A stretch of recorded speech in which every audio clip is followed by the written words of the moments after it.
Can you see that over there, honey? Can they move? I'm sorry. Miss Singleton. Hold it up, Alexis, so that maybe fold it a little harder, honey. Okay? Like this, so it stands up. Thank you. Asia, I remember you. Let me see the other names. Robert, Jasmine, Miss Ellers, Miss Key. What's my name?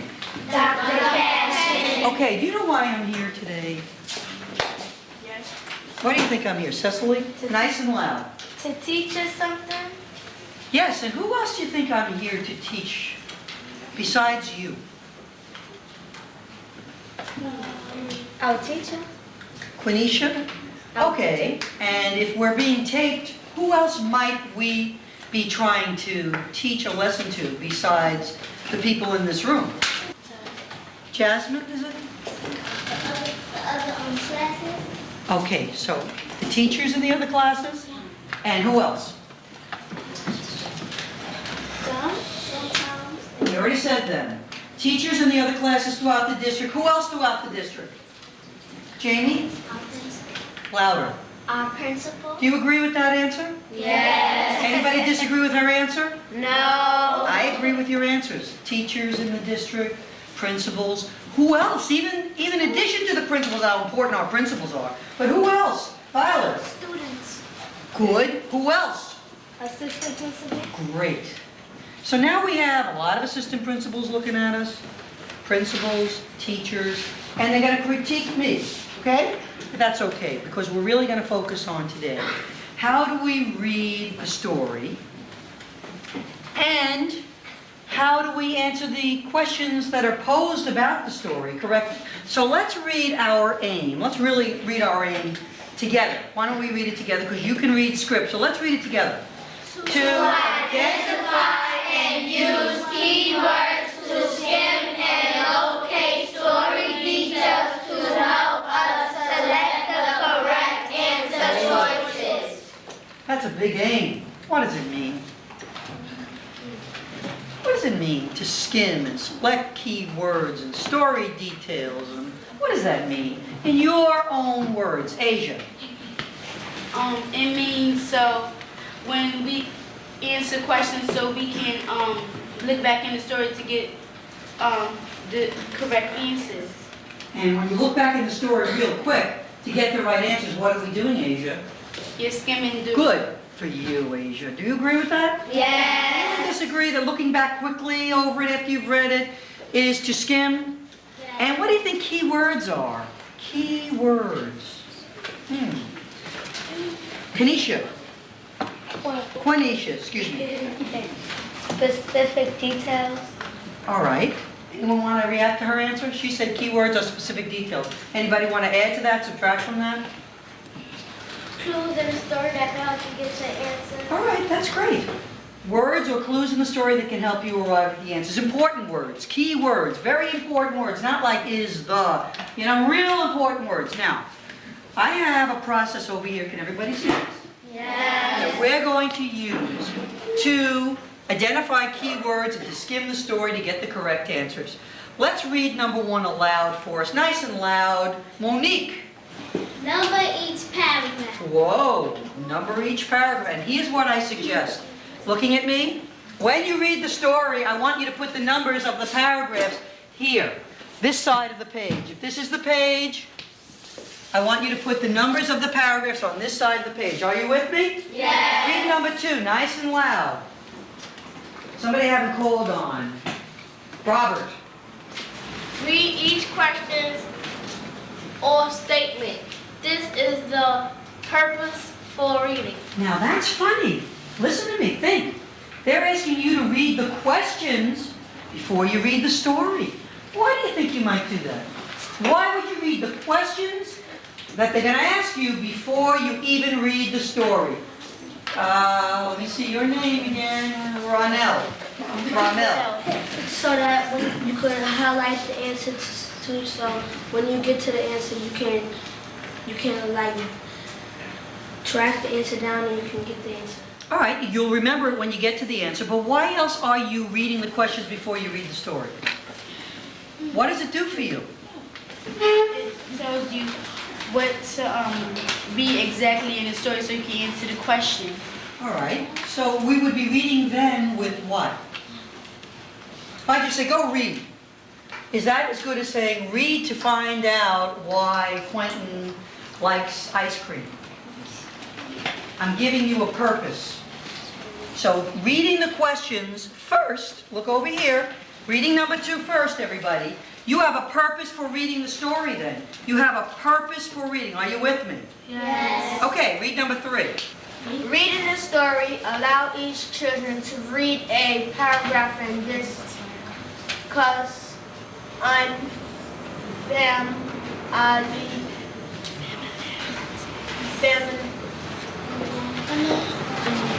familiarities in each paragraph. Okay. What's that word? Family. So family of people you're related to. This is a tougher word, but it's close to this word. What's that word?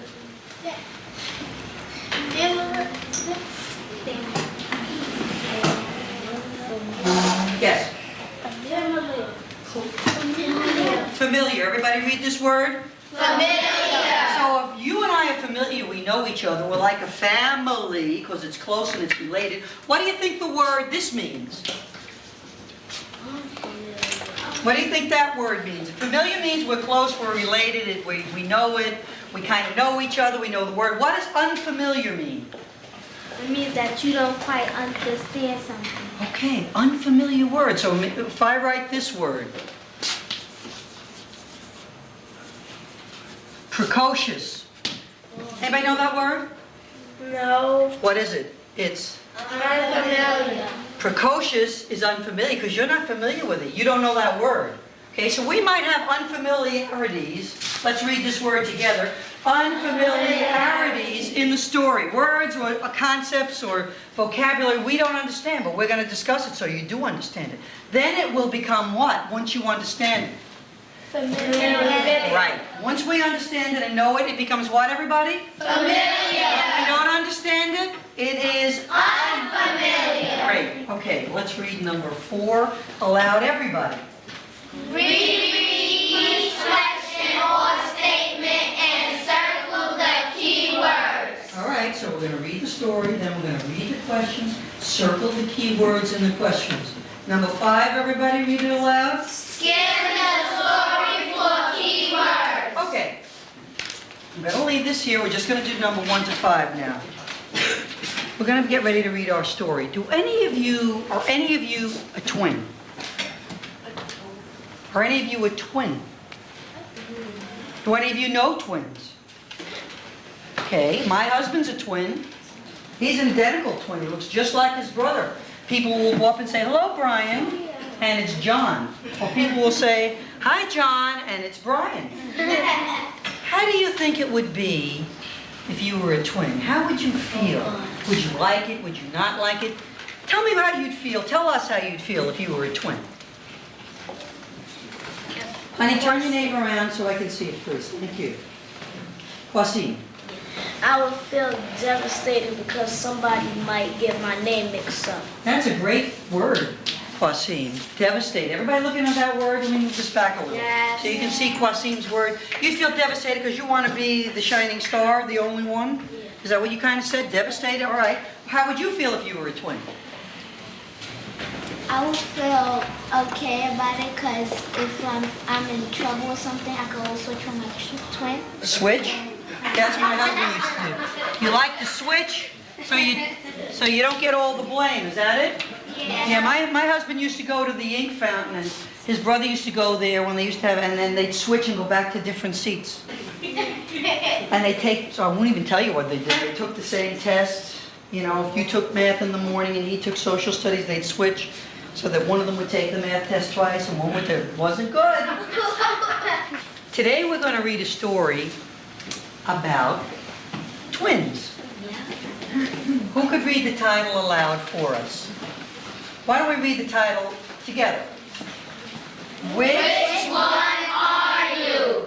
Now, before we read, I want you to read the directions of the story. Which one are you? You know, and write aloud to the class. Kawana. Which one are you is a story about how a young girl feels about being a twin. Read the story, then do numbers 1 through 12. All right, so this is a story about a young girl who tells her feelings about being a twin. Why do we read the directions before we read the story? Because it gives us clues and we could read the story and probably don't know what to do on the next page. But what do the directions tell you? Cecily? Tells you to read the story and do numbers 1 to 12. Okay, so it tells you what to do, doesn't it? Yeah. All right, why do we read the title of the story before we read? Why is it important to read the title of the story? Jasmine. You can make a prediction. Okay, let's make a prediction. Which one are you? Who wants to predict what this story's about? And I'll write it on the board. Judith. I think it's about a girl who her teacher keeps on calling her the wrong name, and she gets mad because. All right, that's your prediction. The girl the teacher, I'm just writing it quickly. Girl the teacher calls wrong name. You know what I mean, everybody? Yes. Before we read, what do our directions tell you to do? What's the first thing we have to do before we read? Number each paragraph. And which side of the page are we going to put it on, the left or the right? Left. Do it now. Number the paragraphs.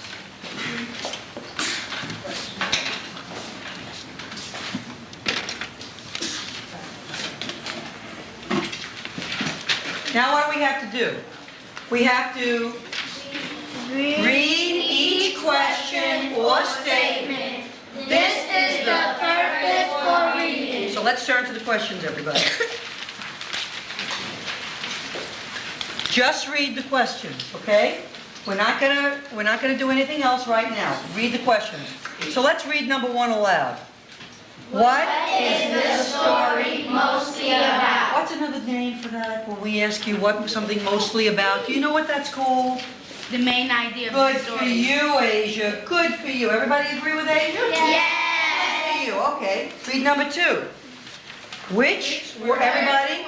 Which were best tested by one. All right, now look at box number 1. Look at the diagram. You see a person's name in the middle. Who could read that name? Ari. All right, so Ari is, and they have all these adjectives. And we're going to have to fill in an adjective about Ari. You see it? Okay, read number 3. Everybody. According to the story, why does Ari share her ice cream? So Ari might be a person in the story, correct? Yes. She might be, what do you think she might be? Generous. Oh, no, but I mean, yeah, she might be generous. All right, not those adjectives, but Rodney? One of the twins. Ari might be one of the twins. Good prediction. Maybe that's true. Okay, number 4. Let's read it together. Which statement is not about All right, so now we have 2 names, Ari and Shauna. What do you think about Shauna? I think she's one of the twins. Amanda said, say it again, honey. I think she's one of the twins. How many agree with Amanda? So we have, anybody disagree with Amanda? So now we have Ari. You disagree with Amanda? No. Oh, okay. All right, so now we have Ari and Shauna as the 2 twins. All right, number 5. Everybody? Why does Ari describe the differences between herself and Shauna to Mr. Alvarez? Now think in your own mind who Mr. Alvarez might be. But we don't know yet, do we? We might make a prediction. We have a prediction that a girl keeps getting confused. The teacher keeps getting a girl confused with the other girl. So maybe another prediction would be what? You want to make that prediction? Go ahead. I think Mr. Alvarez is somebody that works in the school. Well, who do you think that might be? Teacher. Maybe. Might be the principal, but it might be the teacher. Number 6, everybody. You can tell from this place. Okay, let's turn to the story. Now, we're going to read this story to try to answer those questions. That's our purpose. Words like mumble, words like hike, comparisons and contrasts between the girls, Ari and Shauna. And one of the girls may be the author. We'll have to see if one of them is the author of the story. And what genre is it if one of the girls is the author of the story? Okay, let's start reading aloud. Cecily, read the title of the story once again, please. Which one are you? Shauna, may I see you after school today, said my 4th grade teacher, Mr. Alvarez. Alvarez. Can you say that again, honey? Everybody pronounce that word? Alvarez. All right, interesting. Somebody predicted. Who predicted that Mr. Alvarez was the 4th grade teacher? Okay. Continue reading since it was your prediction, Wasim. I turned and replied, I'm not Shauna, Mr. Alvarez. My name is Ari. I don't understand how you can confuse us. We are two different people. We don't look or act alike. Right now, if Ari, I'm going to ask a very tough question. So everybody quit thinking, okay? Because I think you can do it. If Ari is the author of this story, she's writing it, okay? She's one of the twins, right? She's writing the story. What genre is the story? If someone is writing about themselves in a story, what is the genre? And I don't know if you have a genre chart here. I'm sure you do, knowing. Okay. What genre is it when the person is the author of the story and they're writing about themselves? Autobiography. Wonderful. What is it, everybody? Autobiography. Continue reading paragraph number 3. Alexis. On March 22nd, 1990, my mom delivered baby A and baby B. We were born on the same day, but when I arrived first, 2 minutes later, Shauna appeared. We are twins, but we do not look or act alike. All right, now think about it.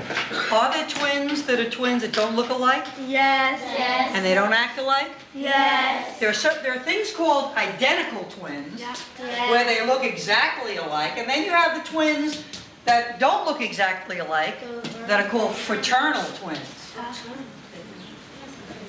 Can you read that word, everybody? Fraternal twins. They don't look exactly alike, but they are twins. They were born together. All right, continue with paragraph number 7. Anyone I didn't call on yet? Raise your hand if I didn't call on you. Davina. Shauna likes to be the leader and take control. If she wants something done, she does it herself. Then she knows it is done exactly as she wants it. No one can fool my sister. When Shauna meets someone new, she can judge that person by his or her action. She is also generous, just like me. My parents brought us up to help others when they are in need and to take care of ourselves. I'm going to ask you a very tough question. We're learning about the likenesses and differences of the twins, yes? Yes. Are Ari and Shauna identical or fraternal twins? Fraternity. Why? Because in the story it says that Ari and Shauna does not look or act alike. Everybody hear her? Anyone disagree? No. So we have 2 fraternal twins, and the author, as Tangia pointed out, is who? Ari. All right, let's finish up the story. Let's read it aloud together. We both have different plans for the future. Now, what's the next thing we got to do? After we read the story, what do we have to do now? Reread each question or statement and circle the key word. All right, read number 1 to yourselves. And circle the words in that question that you think are key, that you think are important, that you think are the most important, that will really help you understand the story. What word did you select as your key words for that first question? Alexis? Mostly. Thank you. Mostly or mostly about.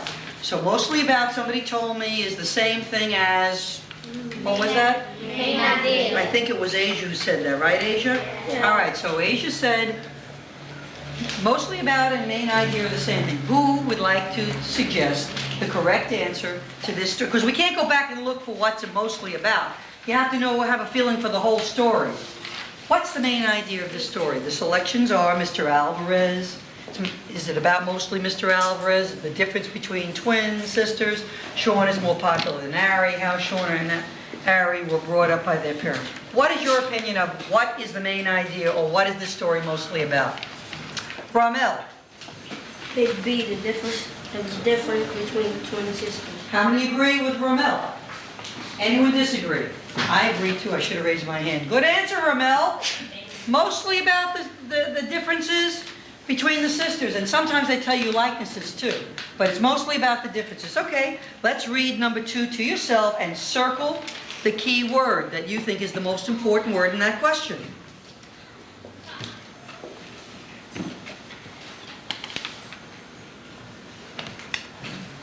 All right, which word would best fit in box number 1? Well, box number 1 is all about which twin?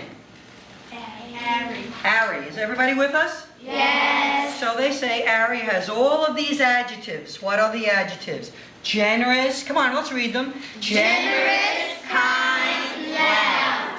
Who would like to pick the 4th adjective for box number 1 that describes Ari?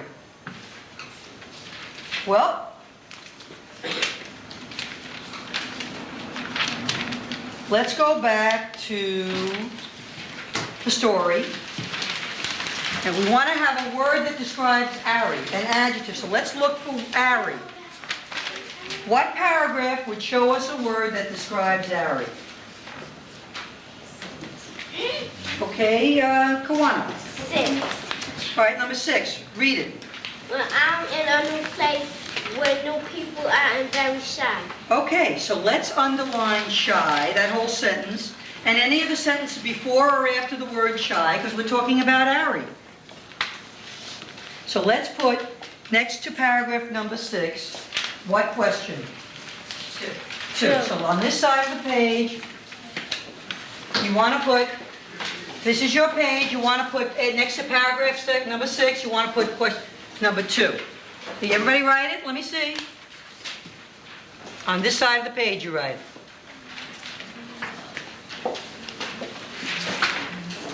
All right, so let's answer the question. Number 2, which word best fits in box number 1? F, leader, H, shy, G, loud, J, foolish. Who knows?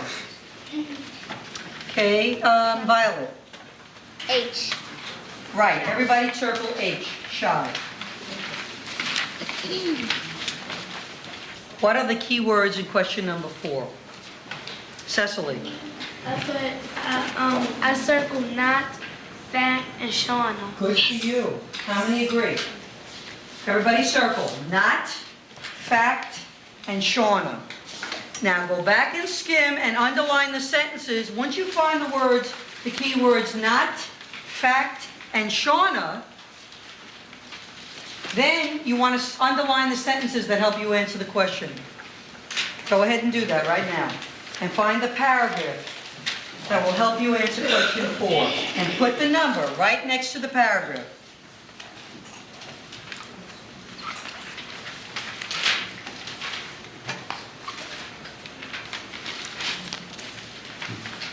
Okay, what paragraph helps you answer question number 4? What paragraph helps you answer question number 4 that has the words not, fact, and Shauna in it? Okay, somebody haven't called on? Shanika. Paragraph 4. I have curly brown hair and brown eyes. I have lots of freckles, just like my grandma. Number 9. Cecily. In the story, Ari says that she is thin, but Shauna got the height. What does height mean? I pick C. C, tall. Anyone disagree with Cecily? Okay, C, tall it is, Cecily. Number 10. Oh, who disagreed? Thank you so much, Miss Walsh. Who disagreed? You did? Okay, we're on number 9, honey?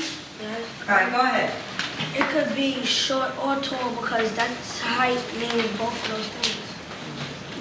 All right, so you're right. Thanks a lot, Ramel. All right, all right, so short height could be a short height or a tall height. Is that what you're saying? All right. So let's go back to the paragraph. What are the key words in question number 9, Ramel? Shauna got the height. Shauna is one key word. What's another key word? Height. All right, I got the height. Let's turn back to the story. What paragraphs mention the word Shauna and height? What paragraph talks about Shauna and her height? What paragraph talks about that? Ramel? It says, What paragraph talks about it? All right, everybody turn to paragraph 4. Everybody looking on paragraph 4? I want to see everybody looking. Okay, read it aloud, Ramel. I have curly brown hair and brown eyes. I have lots of freckles just like my grandmother, and I'm a few inches shorter than Shauna. I always wanted to be tall and thin. I'm thin, but Shauna got the height. Shauna has straight dark brown hair and her eyes are green. So we're talking about Shauna's height. So we have to underline in paragraph 4, everybody, right now. I always wanted to be tall and thin. I'm thin, but Shauna, everybody underline, Shauna got the height, right? So who's taller, Shauna or Ari? Shauna. Let's go back to question number 9. In the story, Ari says that she is thin, but Shauna got the height. What does height mean? In this story, what does it mean? Ramel? Tall. Right. C, tall. Everybody, you with me? Yes. How many had tall? Shawn is taller and Ari is the shorter one. Okay, number 10. Read it together and let's identify the key words. Number 10. When Shauna grows up, she will most likely not have any friends, play sports, be successful, be a teacher. Now, what paragraph talks about Shauna when she grows up? So what are the key words in that question? What are the key words? Shauna. Everybody circle Shauna. What else?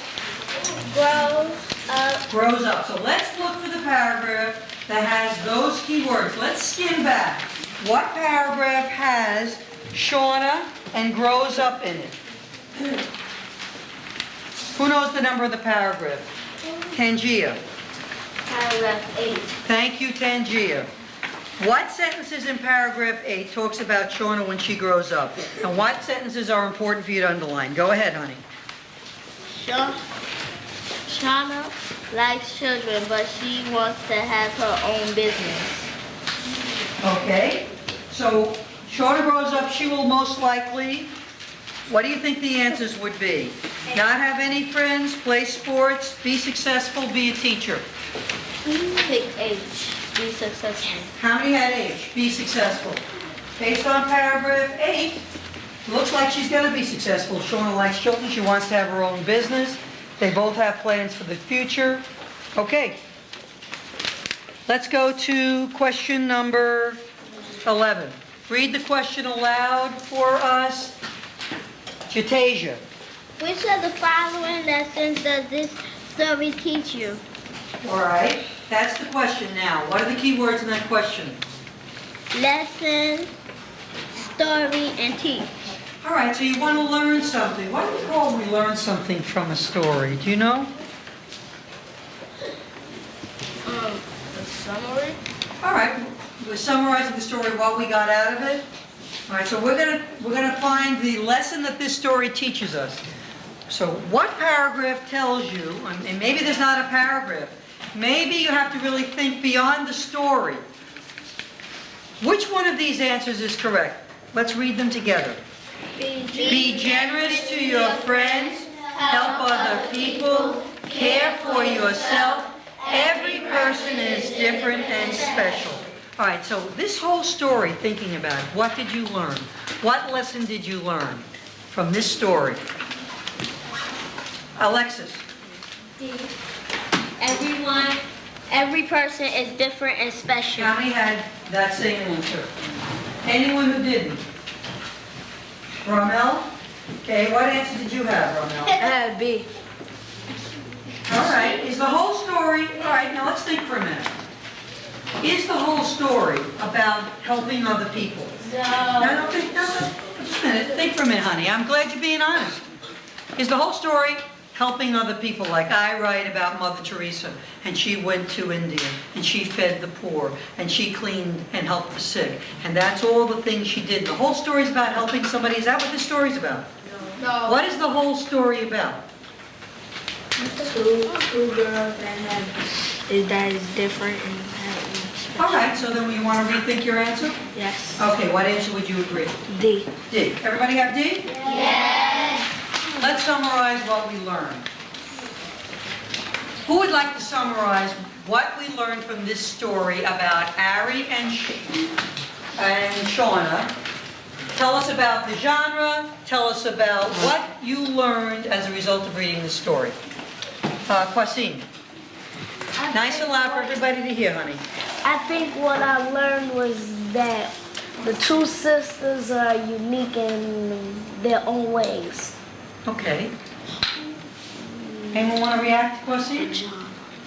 Anyone want to react to what Kwasim said? Add to it? Embellish it? Or... Devastated. What word? I learned that the two twins are fraternal. Fraternal. Read that word, everybody. Fraternal. I learned that they are fraternal twins and they act differently. Okay. And Kwasim said that they, repeat it again? They're unique in their own ways. Okay, we're all unique whether we're twins or whether we're not twins. And what's the genre of the story? Autobiography. Why is it an autobiography? Because someone's writing. Right, Rana? If someone is telling about their own self. Okay. Kids, thanks. How'd I do? Say good, will you? Why?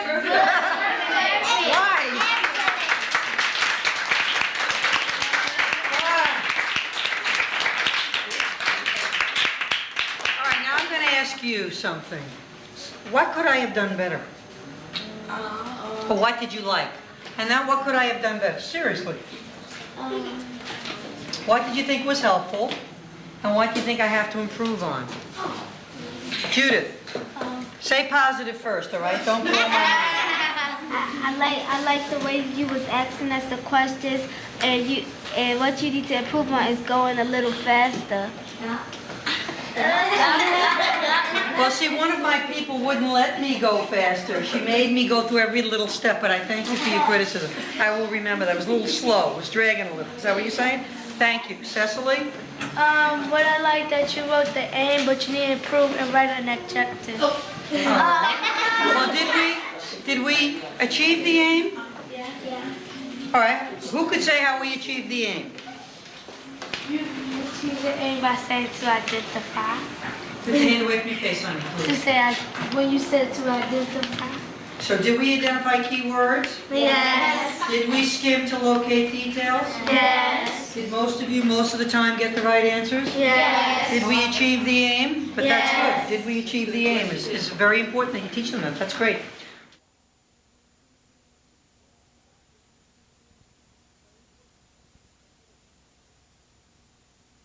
The chart up to lesson level 5 was, I was comfortable with. It was,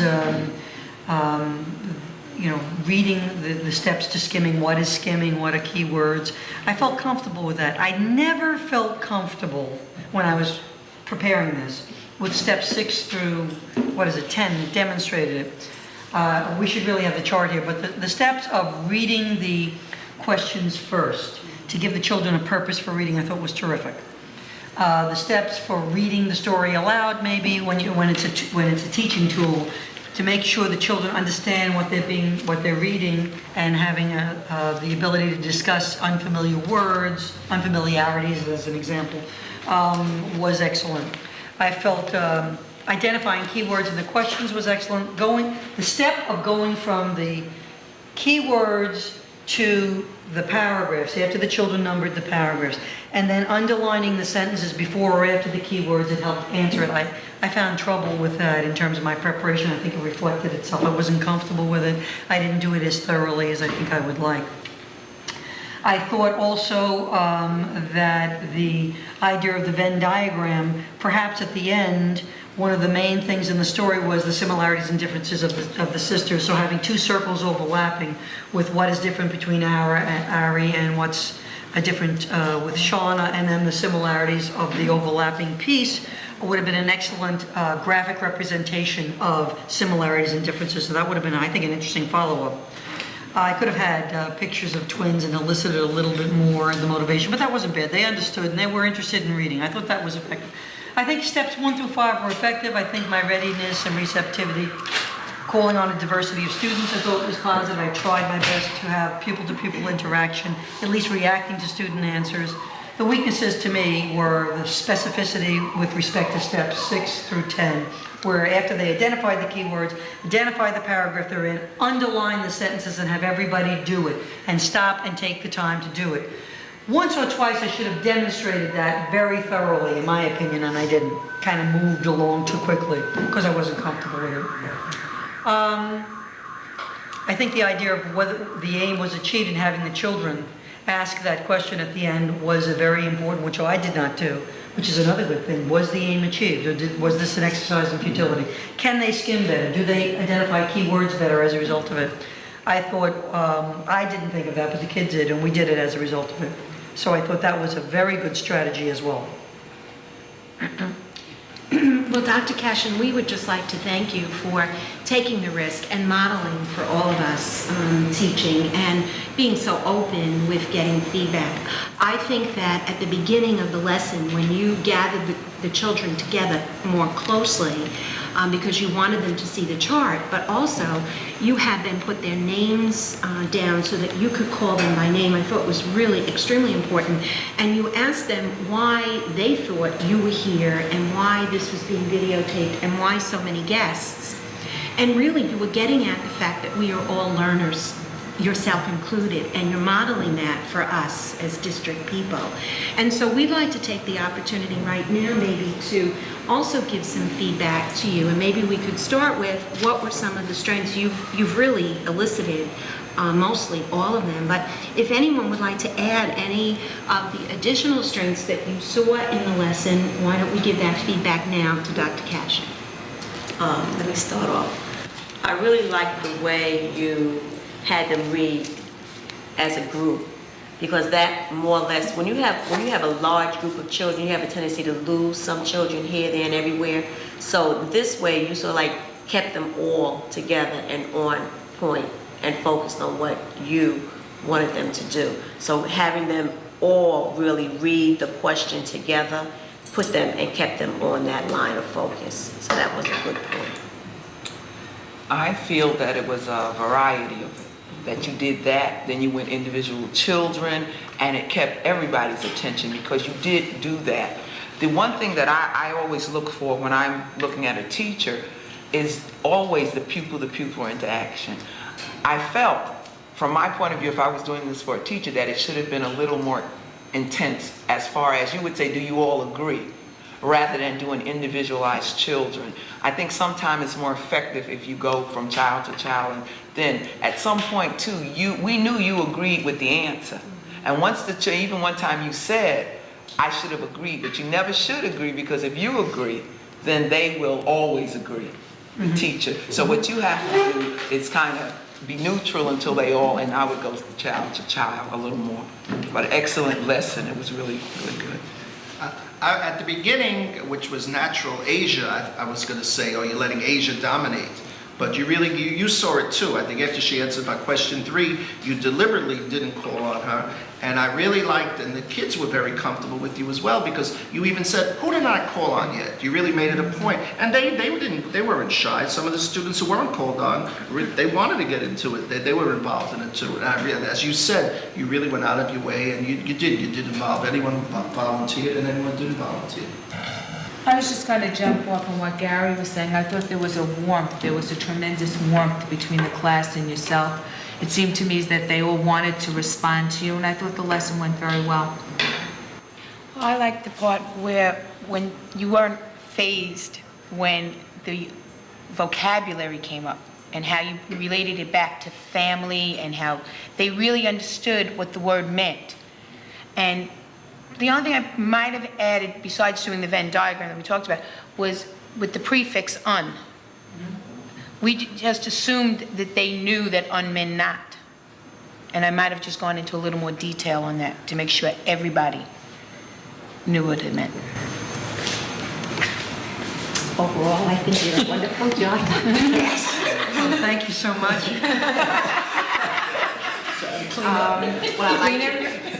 No, she did a wonderful job, being honest. What I liked about your lesson is that it wasn't just straight to the story. You brought in other dimensions, such as the difference between identical twins and fraternal twins. So here it is that you went beyond the literature, and you took the children beyond the literature, which is what the ELA is going to measure in order for us to get a 4. So I think that was a very commendable feature. The other thing also, which I felt was important, is underlining the sentences. Well, when the children find the information, that's their proof. And then they have to be able to read those underlined sentences or words and understand, does it help me to answer the question? So yes, there's a lot of back and forth check and balances, and that's the significance of those last steps. But I think you did a wonderful job. You know what I else? just want to get some more feedback from my end.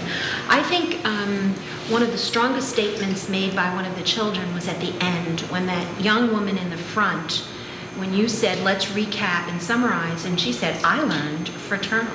She learned that word. Yeah. I thought that was a very, very strong point. I feel you didn't need to bring in pictures of the twins because your own experience with your own husband, and you gave a very funny example that they all laughed. You had their attention, I would say, for 90% of the time. They were with you, and you were animated. You were extremely animated. It seemed that you loved what you were doing. I think there was a young boy in the back, young boy, thin with glasses. I think his name was Quentin.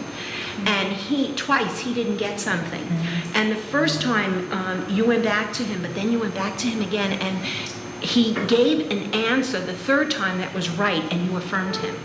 Because the first answer he gave was incorrect. And you were asking the class to help him. And then I thought, gee, I wonder what you're going to do with him later on in the lesson. And you did go back. I don't even know if you remember. That you did. And also, Ramel, the other boy who I was the one who, he kept raising his hand because he made several mistakes on the answers. And what I thought was so good is that you took the time to go back with him and the class was following along because he really learned from his mistake. I mean, he saw that he wasn't reading height. He was saying, well, height is short or tall, but he didn't realize it was connecting it with the story.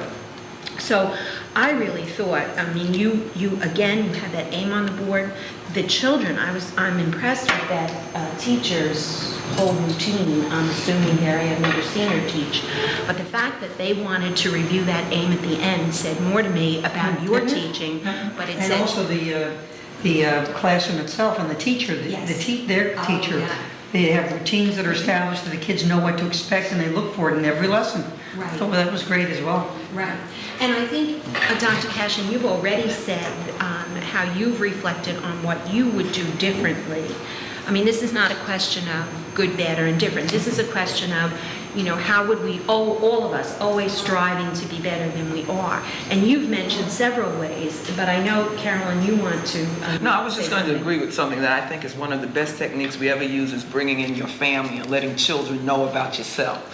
And when you mentioned Brian and his brother, I was sitting there laughing because I know Brian. But it's like, wow, I remember her telling me about this. But I think one of the things that children realize is that we're human. And what you brought to them was, here you are, the superintendent of the district, and you're talking about your family. And I learned as a teacher, the kids love and they identify with you when you have a family. So it's like, wow, she has a family, because they don't think we have families or anything. But I think that was a great technique, really good.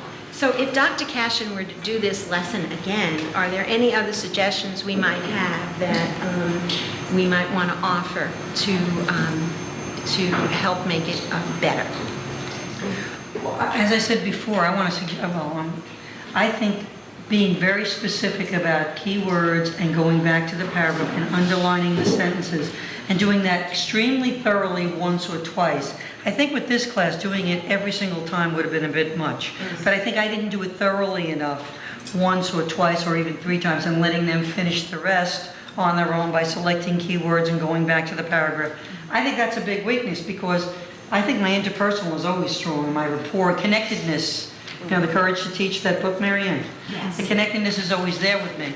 But once or twice, extremely thoroughly with the keywords and going back. And I think your idea, Fran, of the Venn diagram, even as a summary for likenesses and differences, would have been a good graphic representation. Where you touched on the question about her being generous. They never read the sentence before that stated that she was generous. Right. So I picked up and I was waiting for you to go back to it, but you didn't. So that was one of the things that I said, well, it was really right there, but we never went back to the generous one. That's so that's why the it wasn't one. thorough That's why, enough. when you say that, I agree. I'm a difficult student and I have a poor attention span, and Carolyn was sitting next to me and she points it out, and only once was I wandering during the story. You really captured them, and I just felt that as they said it, one student said at the end, but when you got up to number 6, I think you felt it too. You said, give the superintendent a break, by then they had the idea of that. It was good. Because even at the end, when you asked them how do you improve, that's what I felt too, that with this class, by the time you were up to question 6 or 7, they could have been on their own. So when you're criticizing yourself for So that. that's the main thing, I think. More specificity with the keywords and skimming and paragraphs a couple of times and then letting them flow. Right, because for the most part, a teacher knows their students better than anyone.